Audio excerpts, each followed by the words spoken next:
everyone, Mama Maggie here, and today is a quick video. This is my video game book collection. I don't have a ton of books in my collection. I think I've got 6 right now, but I thought this would be a great starting place to do a video now, and then in the future I could update it with new books that I get.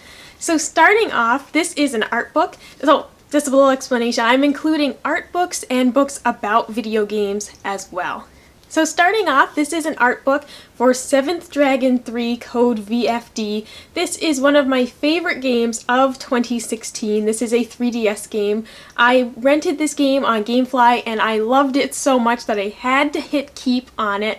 And I'm so glad that I did because they sent me the pre-order edition of the game, which included the art book. It came in this really cool box. I did an unboxing of that a while ago. And I loved this because it went through all of the different classes that were available in the game, and each class has multiple variations, and so it was really cool to kind of see all of those in this book and see them in closer detail, because I loved, choosing different characters and classes throughout the game and choosing how they looked, but being able to see them all and seeing all the monsters in this beautiful art book, it really just added so much to my experience, and I was really happy I was able to get this edition of the game. Next, this is by the Retro Video Game Magazine. This is Retro Replay Volume 1. This was included in an arcade block a couple months ago, and I thought it was an excellent addition. I love books like this that kind of talk about the history of video games. This one just has a lot of different things included. It talks specifically about certain games and series, and then it also has in here, it'll say like industry icon, if I can find one, but it'll talk about specific people that are very important to video games. So I think this is just a really cool thing that they added into Arcade Block. I was really happy that it was in there, and it was just a really cool kind of flip through and read things that interest me, and even learn about games and things that maybe I didn't have an interest in before. Next, this is the Mega Man Robot Master Field Guide. This is another one that was included in an arcade block. I thought this was really cool, and as it says, it is a field guide, so this is taking you through the different enemy types in the games. I just think this is really cool. I love things like this that kind of, it's like having the handbook from the game. Maybe in the game they actually would have, a handbook of the different monsters, how to defeat them and what their weaknesses are. It's really cool to have this in my hands and to say, wow, okay, maybe I'll come across that guy sometime, and now I know how to take him down. I just thought this was another excellent addition. I really like when Arcade Block does books like this, and a lot of times it's things that maybe I wouldn't have thought to purchase for myself, but then they give me all these great ideas, and then I start looking for more books on video games myself. Alright, next, this is The Art of The Last of Us with introduction by Neil Druckmann and Bruce Straley. This book is incredible. I received this for Christmas last year, and oh my goodness, as soon as I saw it, I freaked out.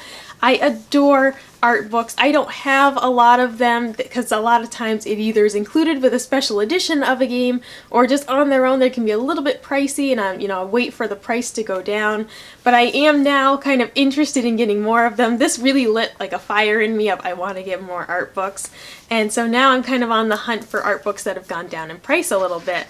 But this book is amazing. It starts out, you have Joel and Ellie, of course, and it goes through the different character models that they went through before they settled on the Joel and Ellie that we know. And I think that is just fantastic because it shows you really what the game could have looked like. And it's a lot like when you find out who auditioned for a role before the main character got it, and you think, wow, it would have been a really different movie if this guy was Batman instead of this guy. And so it's really neat to see just how different they could have looked, and it also has like explanations of why they went with the look that they did. For Ellie's different outfits, they explained that they wanted her to look capable. They didn't want her to look too childlike, but they also wanted to keep in mind that she is young. She's not an adult by any means. And so there was a really difficult balance for them to keep reminding the player that she is young and inexperienced, but also that she is tenacious and she really can take care of herself. I thought that was awesome. Of course, as you flip through as well, they have got all of the awesome zombies that are in the game. or the infected, I should say. But it was really cool to get a better look at these without running from them.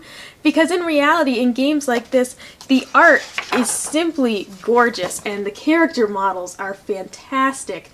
But you don't get a chance to really look at them because you're running all the time and you have to get away from them.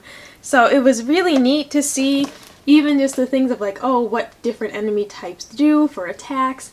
It was awesome. I really recommend this book if you're a big fan of The Last of Us, and if you'd like to get a more detailed look at the game itself, this is just amazing.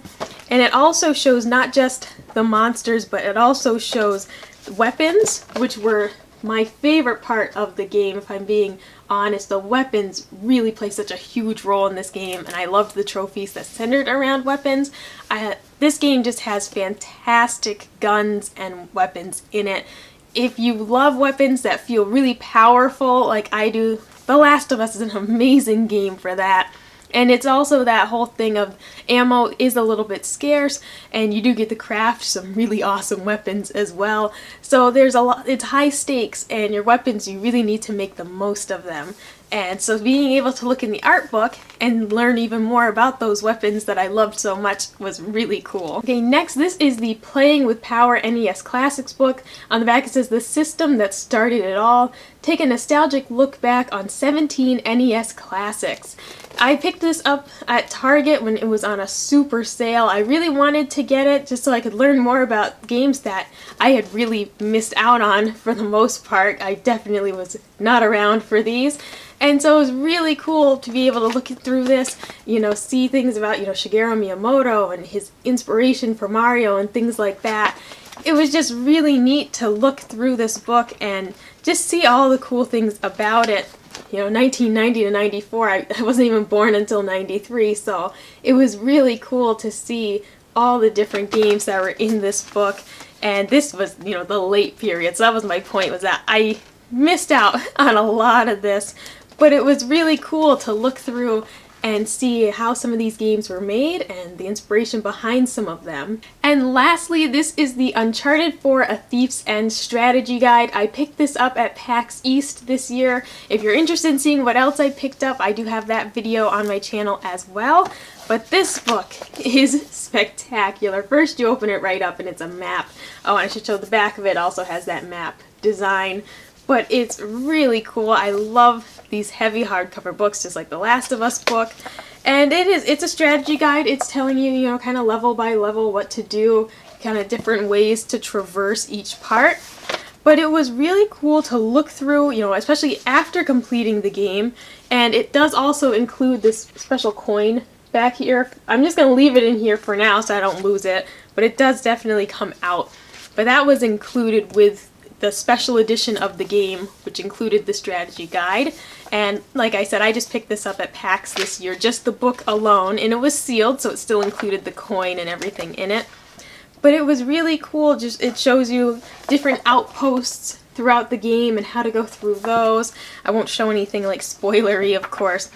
But it was just really neat to flip through this, especially after playing the game, and it gave you a really neat look at each level and saying, wow, that's a detail I didn't notice because there were so many enemies at the time.